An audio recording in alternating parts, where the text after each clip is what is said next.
Text Animation Premiere Pro. If this guide helpful, don't forget to like and subscribe.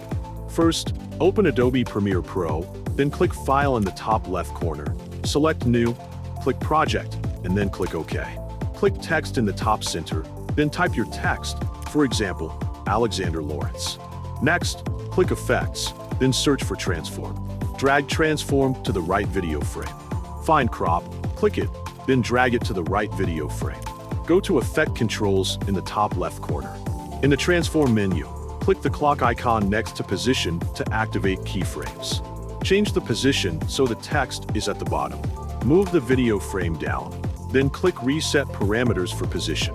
Select all keyframes, right-click, choose Temporal Interpolation, then click Ease In and Ease Out.